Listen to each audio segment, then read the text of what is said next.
ನಿಯತ್ನಿಂದ ಮಾಡಿದ್ದಾರೆ. ಅಂತೆಯವರ ಮಗ ಇವತ್ತು ವಕೀಲಿ ವೃತ್ತಿ ಮಾಡಿ ಬಡವರು, ಬಡ ಗೇಣಿದಾರರು, ದಲಿತರು ಮತ್ತು ಅಸಹಾಯಕ ಜನ ಯಾರಿದ್ದಾರೆ ಅವ್ರ ಪರವಾಗಿ ವಕಾಲತ್ತನ್ನು ವಹಿಸಿ ಅವ್ರ ಪರವಾಗಿ ಕೆಲಸ ಮಾಡ್ತಾ ಇದ್ರು ಅಂತಕ್ಕಂಥದ್ದು ಬಹಳ ಮುಖ್ಯವಾದಂಥ ಕೆಲಸ ಅಂತಕ್ಕಂಥ ಮಾತುಗಳನ್ನು ಹೇಳಲಿಕ್ಕೆ ಬಯಸ್ತಾ ಇದ್ದೇನೆ.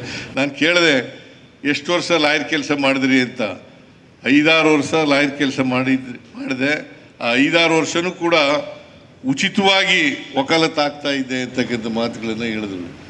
ವಕಾಲತ್ತು ಹಾಕೋದ್ರಿಂದ ಅವರು ರಾಜಕೀಯವಾಗಿ ಅಷ್ಟೊಂದು ಎತ್ತರಕ್ಕೆ ಬೆಳೆದಿದ್ರು ಕೂಡ ಮುಖ್ಯಮಂತ್ರಿಯಾಗಿ, ಸಚಿವರಾಗಿ, ಕೇಂದ್ರದ ಸಚಿವರಾಗಿ ಪ್ರಾಮಾಣಿಕತೆ ಉಳಿಸ್ಕೊಂಡಿರೋದಿದೆಯಲ್ಲ, ಅದು ಬಹಳ ದೊಡ್ಡ ಸಾಧನೆ ಅಂತಕ್ಕಂಥ ಮಾತುಗಳನ್ನು ಈ ಸಂದರ್ಭದಲ್ಲಿ ಹೇಳಲಿಕ್ಕೆ ಬಯಸ್ತಾ ಇದ್ದೀನಿ. ಪ್ರಾಮಾಣಿಕತೆ ಇದೆಯಲ್ಲ, ಇವತ್ತಿನ ರಾಜಕೀಯದಲ್ಲಿ ಭಾಳ ಕಷ್ಟ ಹುಡುಕ್ಬೇಕಾಗ್ತದೆ.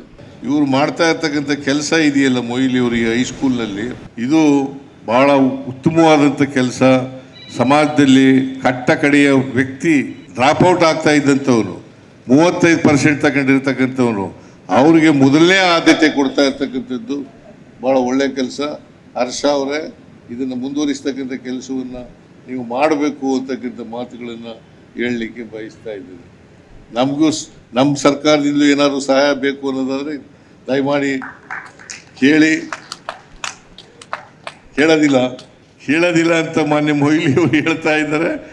ಅವರಿಗೆ ಸೆಲ್ಫ್ ಕಾನ್ಫಿಡೆನ್ಸ್ ಇದೆ, ನಾವೇ ನಡೆಸ್ತೀವಿ ಅಂತಕ್ಕಂಥ ಇದೆ, ಸೆಲ್ಫ್ ಕಾನ್ಫಿಡೆನ್ಸ್ ಇರ್ತಕ್ಕಂಥದ್ರಿಂದ ಅವರು ಆ ರೀತಿ ಹೇಳ್ತಾ ಇದ್ದಾರೆ. ಅದರಿಂದ ಈ ಸಂಸ್ಥೆ ಇನ್ನಷ್ಟು ಎತ್ತರಕ್ಕೆ ಬೆಳೆಯಲಿ ಅಂತಕ್ಕಂಥ ಆಶೆಯನ್ನು ಈ ಸಂದರ್ಭದಲ್ಲಿ ವ್ಯಕ್ತಪಡಿಸಲಿಕ್ಕೆ